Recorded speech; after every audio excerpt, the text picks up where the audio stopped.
Hello नमस्कार दोस्तों। कुंभ का मेला इस समय बहुत जोरों शोरों से चल रहा है 2025 का। और बहुत दूर दूर से नागा बाबा आ रहे हैं। और बहुत ही अच्छा पर्व है, मेला है। लोग इसी बहाने घूमने भी जा रहे हैं और अच्छे से नहा भी रहे हैं, नहा धो भी रहे हैं। और महासंक्रांति का दिन है और बहुत ही अच्छे से लोग अपना जो है पूजा पाठ और पूरा मन लगाए हुए हैं।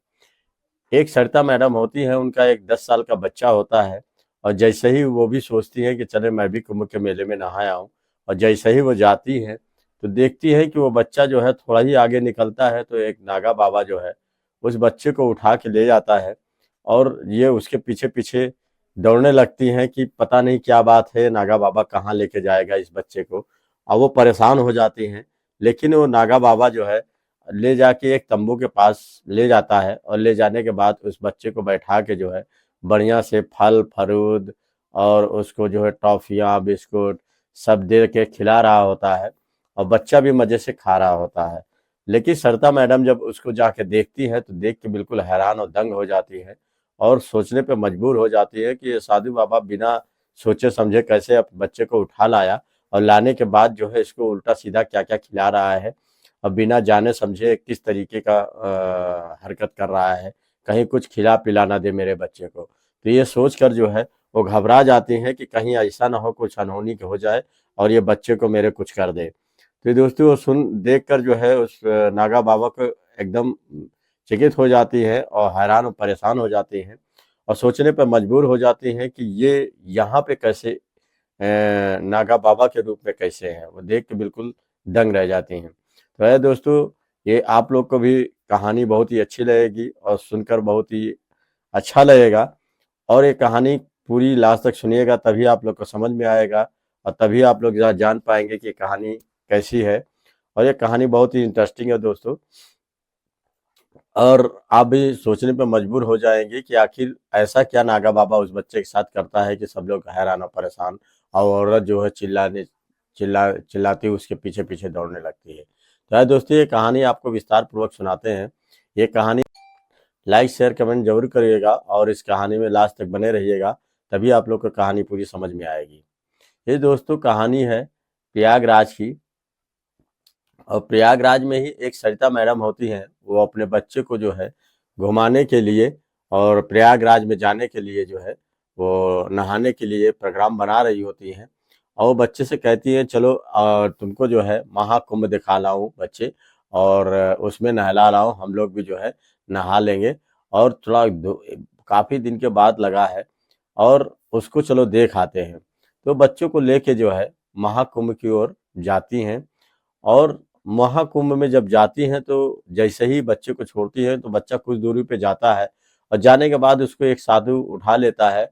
और वो नागा बाबा रहता है, लंबे लंबे उसकी जो है दाढ़ी होती है और पूरे बड़े बड़े बाल होते हैं, जटा होती है। तो वो बच्चा को ले जाकर जो है वो आगे आगे चलने लगता है और सरिता मैडम पीछे पीछे चलने लगती हैं। और ये परेशान हो जाती हैं कि आखिर ये बच्चे को लेके कहाँ जा रहा है, या साधु कैसे लेके जा रहा है। तो लेके पीछे पीछे दौड़ती हुई चीखती हुई चिल्लाती हुई जाती हैं। और जाने के बाद देखती है कि वो जो है जो साधु बाबा थे, नागा बाबा, उस बच्चे को जो है फल फरूद और बिस्कुट टॉफी और खिलौने लेकर दिए रहते हैं और खिला रहे होते हैं बच्चे को। तो जब वहां पे जाती है तो देखती है, तो देखने के बाद जो है उस साधु को बड़े गौर से देखने लगती है, नागा बाबा को। तो नागा बाबा को देखने के बाद उसको जो है काफी देर बाद महसूस होता है कि अरे ये तो हमारे ही जानने वाले हैं। तो उसके बाद तुरंत वो साधु भी बोल देता है कि शायद तुमने मुझे पहचाना नहीं। तो कहते हैं कि नहीं, हमें थोड़ा थोड़ा होश आ रहा है, मैं पहचान लिया आपको। कहे आपने मुझे पहचाना नहीं, मैं अब 25 साल बाद तुमसे मिल रहा हूँ इस महाकुंभ के मेले में। तो इतने दिन बाद जो है हम लोग को लगता है मिलना लिखा था, तभी हम लोग इतने साल बाद यहाँ पे मिले। वो देख कर वो औरत जो सरिता हो मैडम होती है वो रोने लगती हैं। और अपने जो तलाकशुदा पति होता है, जिसका नाम जो है सौरभ होता है, और वो उससे जो है गले मिलकर रोने लगते हैं, वो भी रोने लगता है। और कहता है कि तुम्हारी बहुत याद आती थी, लेकिन क्या करें कि जब हम लोग इस जब गृहस्थ आश्रम को छोड़ देते हैं तो अगर साधु संत की दुनिया में जाते हैं तो हम लोग को घर भुलाना ही पड़ता है, क्योंकि या तो गृहस्थ आश्रम में कोई रह ले और या तो साधु संत के आश्रम में रह ले। तो ये दोनों तरीके की ऐसी चीजें होती हैं जो सबकी बस की बात नहीं है। तो इसी वजह से मैं फिर वापस घर नहीं गया। तो वो अपना जो है पिछली जिंदगी का पूछने लगता है कि कैसे तुम रहती हो, क्या है। तो इस बात पे वो कहने लगती हैं कि मैंने अब दूसरी शादी तो नहीं की, लेकिन तुम कैसे हो? तो कहते हैं कि मैं भी ठीक ही हूँ, और देखो तुम तो देख ही रही हो, मेरा स्वभाव ही ऐसा है कि मैं पहले से ही साधु संत की दुनिया में जाना चाहता था, एक साधुओं की जिंदगी जीना चाहता था। अब वो मैं 20-25 साल से देख रहा हूँ साधु संत की एक जिंदगी कैसी होती है। तो ये दोस्ती आज से 20 साल पुरानी कहानी है। ये उस समय जो है, जो सौरभ नाम और सरिता जो होते हैं, दोनों क्लासमेट होते हैं, पढ़ाई कर रहे होते हैं, साथ ही में वो जो है ग्रेजुएशन करते हैं। वहीं पे इन दूसरों दोनों में आकर्षण हो जाता है और एक दूसरे से प्यार हो जाता है। और उसके बाद ये जो है अपनी शादी जो है अपने माता पिता से कहकर जो है धूमधाम से अरेंजमेंट शादी कर लेते हैं।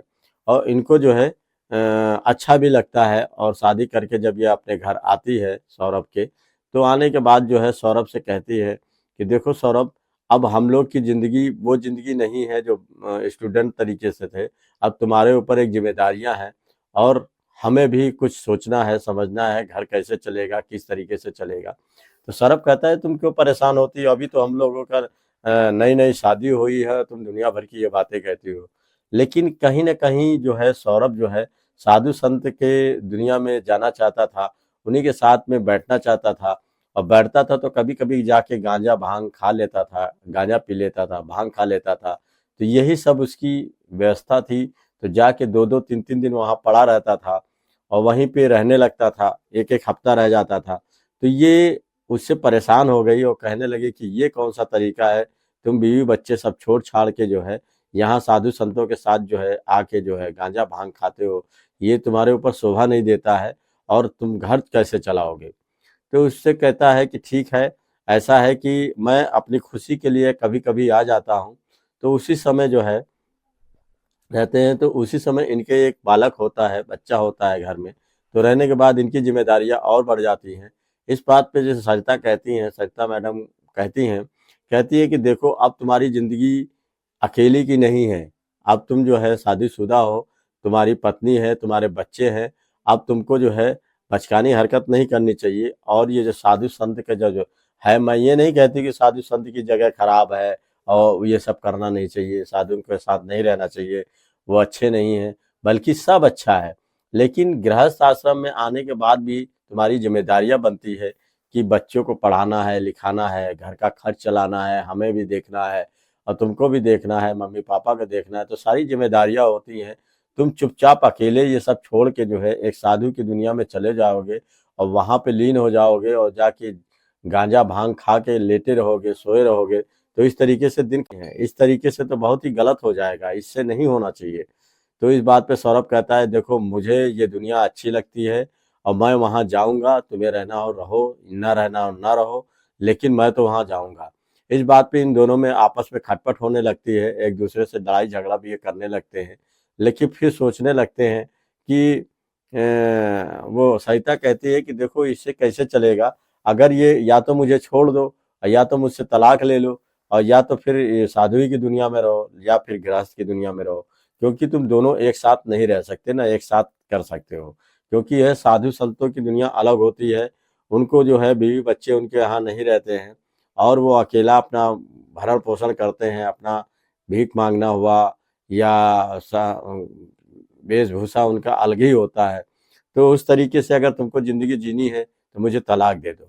तो इस बात पे ये कहता है कि मैं तलाक भले दे दूंगा, लेकिन जो है मैं साधु संत की जिंदगी नहीं छोड़ूंगा और मैं उन्हीं के साथ रहना चाहता हूँ।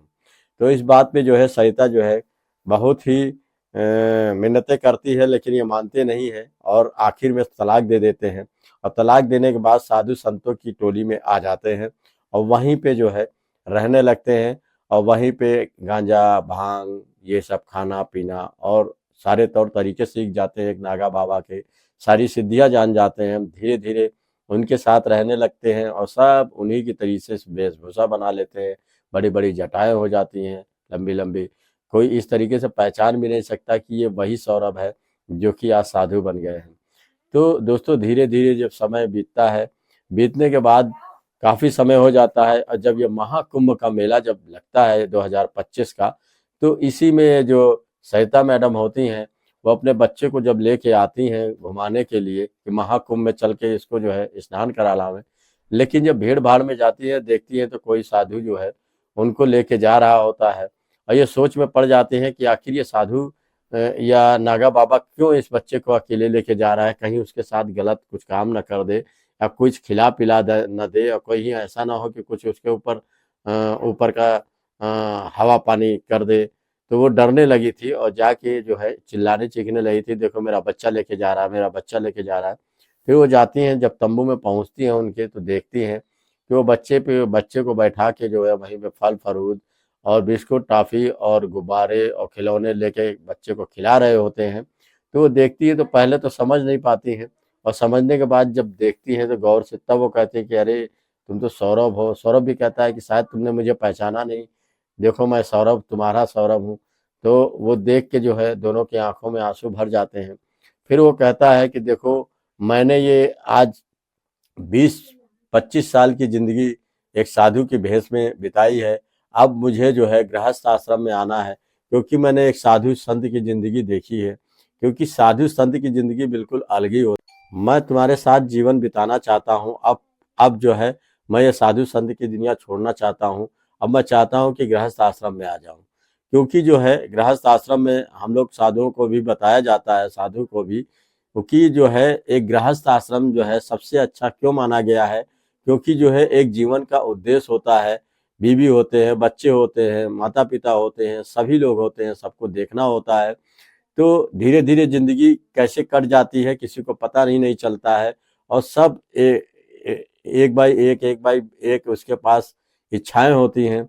एक साधु के पास क्या है, मांगना है, खाना है और कहीं पड़े रहना है और भगवान में लीन रहना है। तो ये भी एक अलग की दुनिया होती है। लेकिन जो है अब मुझे वहीं गृहस्थ आश्रम में ही आना है। तो इससे सरिता कहती हैं कि देखो हम लोग का तलाक तो हो गया है, लेकिन जो है अब मुझे सोचना पड़ेगा, क्योंकि अब तुम फिर से गृहस्थ आश्रम में जाओगे, फिर से हमें तानाकसी होगी और फिर तुम साधु संत की दुनिया में आओगे, तो मुझे ये अच्छा नहीं लगेगा। तो इस बात पे मैं अपने माता पिता से पूछूंगी, अगर वो कहेंगे कि हाँ ठीक है शादी करने के लिए, तब फिर मैं दोबारा जो है तुम्हारे साथ अपना गृहस्थ जीवन बिताऊंगी। लेकिन इस तरीके से मैं डायरेक्ट तुम्हें नहीं कह सकती हूँ। तो वो भी रोने लगते हैं, और ये भी उनकी आंखों में भी सरिता के आंसू आने लगते हैं। वो भी सोचने लगती है कि अब शायद सौरभ बहुत बदल गए हैं, और एक तरीके से देखा जाए तो अब वो गृहस्थ जीवन में आना चाहते हैं। ठीक है, इनको भी मौका देंगे। लेकिन दोस्तों वो क्या करती है, बच्चों को लेके जो है फिर वो अपने घर वापस लौट आती हैं। तो दोस्तों यहीं पे कहानी समाप्त हो जाती है। लेकिन अभी ये नहीं पूरी क्लियर हो पाया है कि आखिर वो सौरभ को फिर से अपनाती हैं दोस्तों, या कि नहीं अपनाती हैं, और सौरभ भी अपने गृहस्थ आश्रम में जाते हैं कि नहीं जाते हैं, ये आगे की कहानी में बताएंगे। अभी बहरहाल हमें कहानी इतने ही पता चल पाई है। तो आगे दोस्तों कहानी अगर पता चलेगी तो आप लोग के साथ शेयर करेंगे। और वैसे भी कुंभ के मेले में आप लोग जाइए, घूमिए, और इतने सालों बाद मेला लगा है उसका लुत्फ उठाइए। आपका भी मजा आ जाएगा कि महाकुंभ का मेला ऐसे ही नहीं लगता है, लोग नहाने जाते हैं और बड़ी श्रद्धा से जाते हैं। हमने तो सुना है कि इसमें कोई एक औरत है, महिला है, जो कि उसके पास बहुत पैसा है, बहुत सब कुछ होते हुए भी जो है वो एक साधु की भेष बनाकर जो है साधु संतों के जीवन जीना चाहती हैं। तो एक ये भी एक अलग दुनिया दोस्तों होती है, क्योंकि साधु संत की दुनिया भी खराब नहीं होती है, भगवान में लीन होना बहुत ही अच्छी बात है। यही यही थोड़ा अच्छा नहीं होता, बाकी साधु संतों की दुनिया भी बहुत ही अच्छी होती है दोस्तों।